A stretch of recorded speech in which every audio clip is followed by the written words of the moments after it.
I think the nature of the wicket proved that we had to try and bat as long as possible. There was so much time in the game left, being 2 days left in 5 days. It's so much cricket and so much can happen.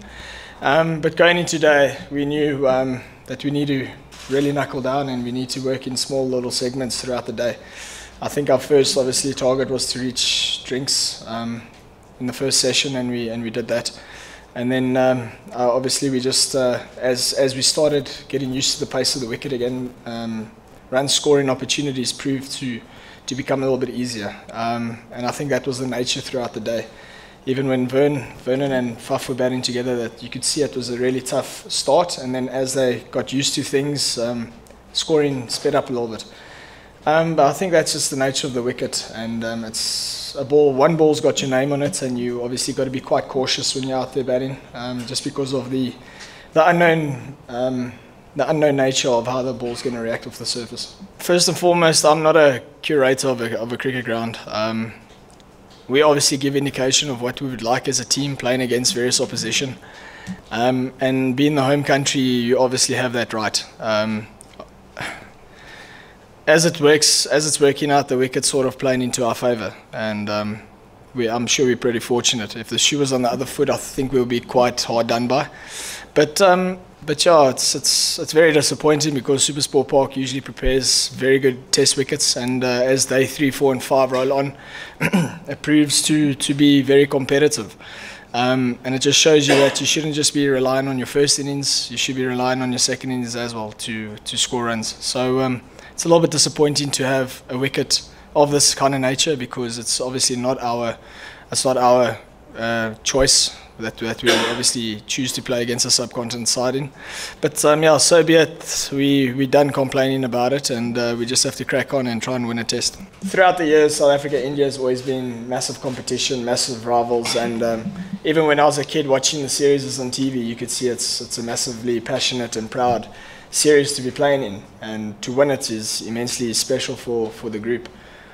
So definitely it will be very satisfying for us to beat India and South Africa. I think what happened in India when we were there, we left with a lot of scars, and I think us giving them kind of treatment and beating them as well in South Africa is definitely going to be quite satisfying for us.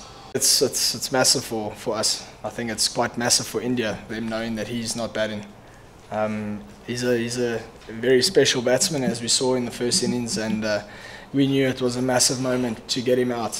But we all knew that it's very possible because he's human and he can also fail. And I'm sitting here with a smile on my face knowing that he's one less very competitive, extremely talented guy that we don't have to deal with. Well, we need to get 7 wickets somehow.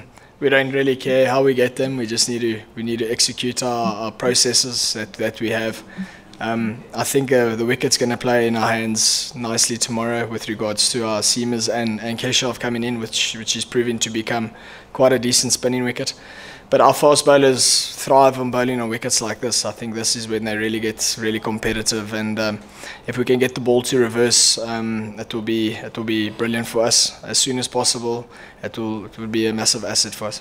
I think we're quite fortunate. We've got 3 quite tall fast bowlers that bowl 140 plus. I think that works in our favour quite nicely on a wicket that is proving to become quite up and down.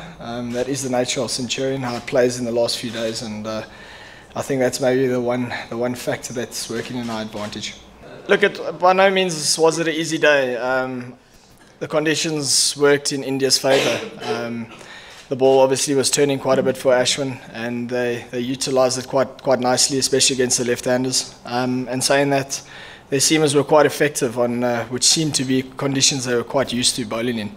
So by no means was it an easy day for us. We were in quite a lot of trouble yesterday, 3 for 2 when myself and AB got together, and we knew we had to just somehow find a way and grind out and just take it every 5 overs at a time to just try and accumulate some partnership for us. We were very thankful we had quite a good lead on that wicket. Whether it was 30 runs or 50 runs, it's going to prove quite a lot, I think, in the end, hopefully. So yeah, it was a good day for us, and then just the cherry on the top was the way our bowlers put their hand up. They've been doing it the whole year for us, and irrespective whether it's a new guy in or the old season campaigners, we seem to be hitting the mark a lot quicker than what we used to in the past. So it was a massive day for us today, and I think it's hopefully going to prove to be a very, very good day tomorrow.